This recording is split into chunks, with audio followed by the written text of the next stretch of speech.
you made a video, I think, about this when putting a house in your name as opposed to putting a house not in your name, so people can't find out where you live, different things of that nature. Yeah. What's the deal with that? So when you're buying a property, and if you're using a non-QM loan, a non-QM loan is a non-qualified mortgage. That basically means that Fannie Mae, Freddie Mac, FHA, VA won't purchase that loan in the secondary market, right?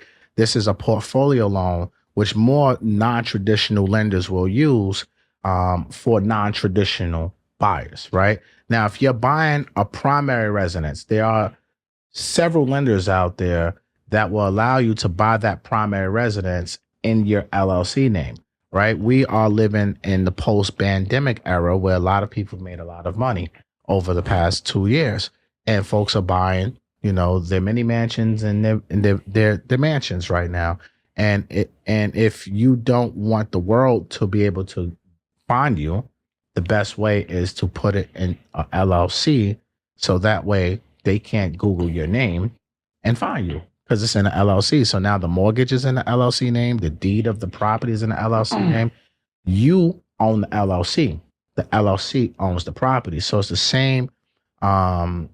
It's the same way as if you're buying investment properties and putting in LLC, but this just so happens to be your primary residence. So there's several lenders out there that will allow you to do this. But again, interest rates wise right now, non-QM loans is going to be in that 7 to 9% range, just depending on the lender and the deal that you're doing. But it can get done. I've done several loans like that over the past 24 months where I'm working with celebrities or influencers, and we're using these products to kind of shield their identity. And then also when you set up the LLC, and this could be a brand new LLC too, by the way, it doesn't need established business credit. You can have a minimum of a 640 credit score. Obviously, the lower the credit score, the higher the interest rate. But the key to this is when you open up the LLC, where it says, you open an LLC, it says registered agent. You don't put your name there as the registered agent, because if someone looks and some way, somehow finds that LLC and your name is the registered agent, then obviously they're going to know you own it. So you got to have another registered agent's name there, so that way you're shielded as well. But yeah, that's a play right now that we're using on a daily basis in my mortgage. So it's a higher interest rate. It's gonna, if you have a lower credit score, but if you have 700 plus credit scores, because you're still personal guaranteeing the loan. I want to make that clear too. Although it's going in the LLC's name, you as the owner are personal guaranteeing it. So if you try to skip town and not pay the bank, okay, they're going to just put it on your personal credit, and then they're going to come after you. So yes, the higher the credit score, the lower the interest rate. And in today's market, that lower rate will represent probably somewhere in the 7s. The higher, 9-10%, especially if you're in that low 600 credit score. So there are ways, and I saw you post this as well, are there ways to lower the interest rate? Obviously, we've seen them going up over the past 12 months and come down slightly over the past month or so. Are there ways that we can use, or strategies we can use, to lower our interest rates when it comes to financing a home? For primary residences, or? Let's say primary, and maybe, I guess, all right. So if we're talking the traditional route, right? Conventional FHA, you could do what's called a 2-1 buy down. Right now, a 2-1 buy down it used to be popular during the Wild Cowboy days. It was totally underwritten different, but now I like the way the program is. So basically, essentially, as a 2-1 buy down, you need a seller's concession to fund this buy down. You, the borrower, cannot use your own monies to do the 2-1 buy down. So how it works is a lender, let's just say you're doing an FHA loan. Let's just say today's rate is 5.5% on a 30-year fix, for example. The first year, your interest rate will be 3.5%. The second year, the rate will be 4.5%. And year 3 to maturity date will be the note rate of 5.5%. So the lender will determine how much money are you saving between 3.5% and 5.5% and 4.5% and 5.5%. So let's just say over those 2 years, you're saving a combination of $10,000, right? You need to get a seller's concession of $10,000 to fund that 2-1 buy down. And that essentially will give you the opportunity to have a lower rate. for the first couple of years, kind of like a teaser rate, so to speak. But it's a 30-year fixed program. And the idea behind this is, and this is why lenders started bringing this program back when rates jumped up, is because you know what? Lenders are still going to lend. We're going to be creative. We're going to figure this shit out, right? It's totally illegal. So we're going to bring back products that makes both sense and sense for all parties involved. This is a way to make home ownership affordable over the first couple years while we ride the wave of this current cycle.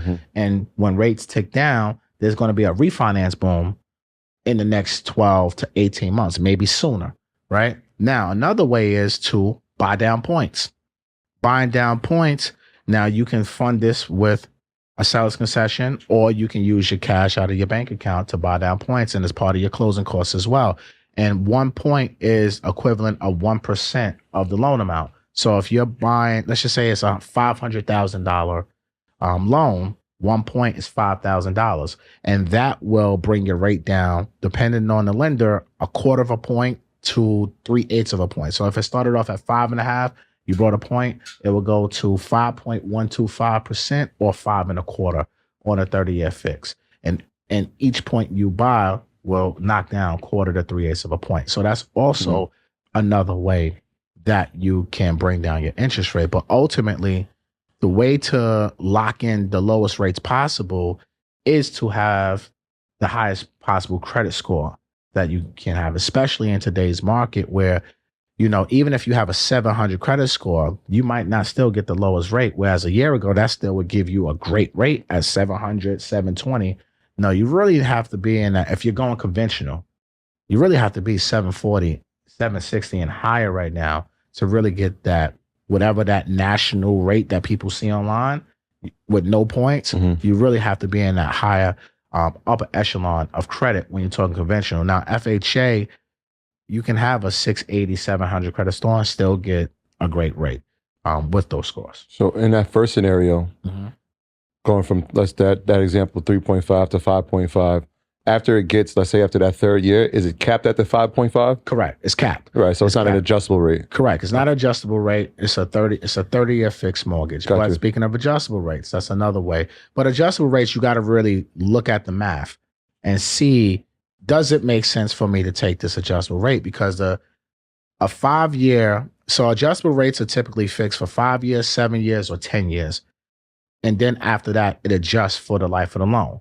Depending on where the market is, the rate can go up and go down. So folks who had adjustable rates prior to the pandemic, they won because they rates, if they was in that adjustment phase, they rates dropped down. So they didn't really necessarily have to refinance and pay closing costs and things like that because the market was in their favor. Now, on the flip side, Difference. I advise all my clients and people who I was speaking to who had adjustables, you might as well get out of it because the 10, 15, 20, and 30 is the cheapest it's ever been. So it doesn't make sense to play the risk. But in this market, adjustable rates make sense for someone who is not looking and they know they're not going to stay in that home for the long term. This is not a 30-year play for them. This is a 5-year play. So if you know I'm going to be in this house for 5 years and I'm just using this as my starter home, I wouldn't recommend getting a 5-year arm. I would probably say do a 7 or 10 because life happens and you never know. And if you see an opportunity to refinance over the next couple of years and you still own that house, take advantage of the refinance opportunity as well. So adjustable rate mortgages can work if it makes sense. But in most cases, from what I'm seeing, sometimes it just doesn't make sense. My graduates from my school being Forbes, bag drop. Bag drop. A mic drop, bag drop. Bag drop.